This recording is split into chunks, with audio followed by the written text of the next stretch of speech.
was born in the dual terrain of protectiveness and vulnerability new parents navigate. I realized that to be a decent mother and still get my work done, I'd have to keep to a regimented schedule.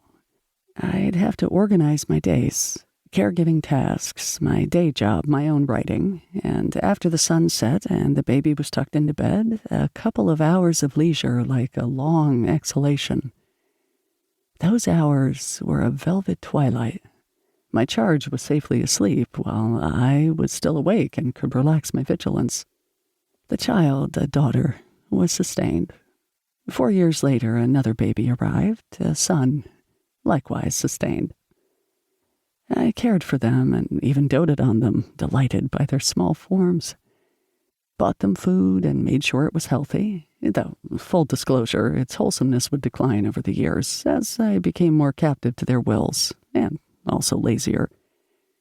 When they were little, I dressed them and kept them clean. Took them to the doctor at the intervals officially designated for such visits. She gave them shots and printed out graphs showing how their weight and height compared to the weight and height of other children. For many years, I read to them almost every night. At work, projects were duly undertaken and completed. Only routine made those completions possible. But now and then, I'd be gripped by a sudden frightened conviction that I should drop my regular habits, with their pretense of normalcy, that I should have dropped them long ago. Because the indications are very strong that we don't live in normal times. If there have ever been normal times, even if there's a sliding scale or a spectrum, our own are an outlier. And sometimes it seems clear to me that the normalcy most of us cling to so stubbornly, assuming it like a cloak against the changing weather, is also a paralysis, a blithe insistence on the continuity of daily life. It must go on, it can't go on. It goes on. Fleetingly then, I'm taken back to moments when I was young and alone.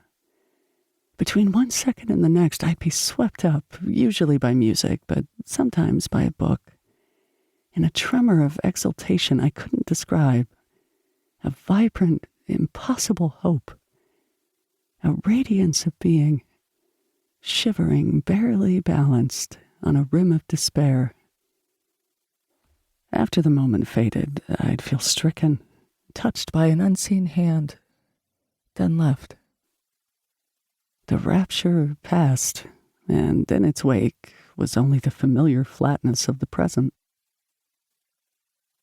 How to recapture the rush of possibility that surpasses description, the thrill of an imaginary flight? To give ourselves over to that rush, to the giddy euphoria of displacement from the normal and regular, some choose religion, some choose drugs, some choose a constant stream of new stimuli or the rigor of exercise. Our escape takes many forms, but always occurs within the structure of a story. Even when we don't know what we're escaping from, we know we need something or somewhere to escape to.